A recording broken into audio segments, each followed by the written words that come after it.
India ব্লকের বিভিন্ন বিরোধী নেতারা কংগ্রেসের এর নেতৃত্বের থেকে মমতা বন্দ্যোপাধ্যায়ের নেতৃত্বকে এগিয়ে রাখছে না। আজ সকালেই লালু প্রসাদ যাদবও মমতা বন্দ্যোপাধ্যায়কে কথাই বলেছেন, নেতৃত্বের দিক থেকে উনি আসুন চাইছেন।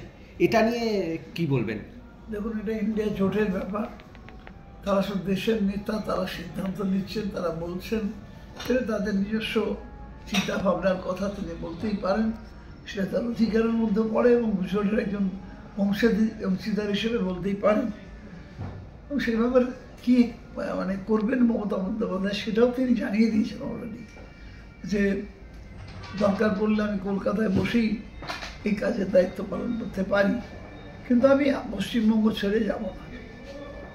এইটা যে বলেছেন, পরে নতুন করে আমার কিছু বলার নেই, এটাই উত্তর।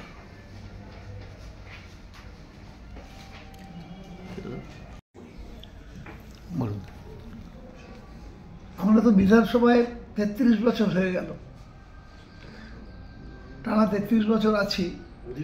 আমরা যখন এই বিধানসভায় এসেছিলাম তখন আমরা প্রশ্ন করতাম, কলিং অ্যাটেনশন দিতাম, অ্যাডজর্নমেন্ট মোশন দিতাম, বিরোধী দলে ছিলাম। আমাদের সেই সময় খবরগুলো কাগজে বেরোতো, আমরা উৎসাহিত হতাম, আমাদের নাম বেরিয়েছে কাগজে। আমি প্রশ্ন করেছি, আমার এলাকার মানুষ দেখতো, সেটা দেখে বলতো যে আপনি আজ এটা বলেছেন, ওইটা বলেছেন। এটা একটা বিধায়ককে উৎসাহিত করে আরও বলতে। আমরা চাই ভালো বিধায়ক হোক। সেটা নিয়ে আমার একটা দীর্ঘদিন ধরে লক্ষ্য করছি যে সংবাদপত্রে বিশেষ একটা খবর হয়তো লিক করা হবে, এর বেশি কিছু না, একটা খবর, সেটা 7 দিন 10 দিন 15 দিন 20 দিন পরে পরে। এটা যদি একটা সামান্য অংশ যদি সংবাদপত্রে থাকে, সেটা 5ম পৃষ্ঠায় থাকতে পারে, 6ষ্ঠ পৃষ্ঠায় থাকতে পারে, যে কোনো পৃষ্ঠায় একটা কলম যদি থাকে, তাহলে নতুন যারা বিধায়ক এসছেন তারা উৎসাহিত বোধ করেন, এলাকার মানুষ বোঝে তার বিধায়ক কাজ করছে।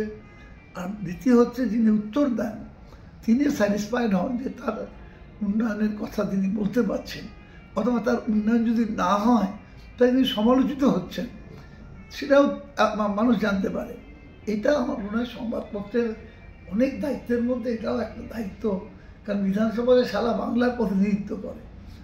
সেক্ষেত্রে বিধানসভায় আমার মনে হয় এটা বলা উচিত, এটা ছাপা উচিত কাগজে, যাতে করে এই দিকটা অন্তত করা যায়, তুলে ধরা যায়।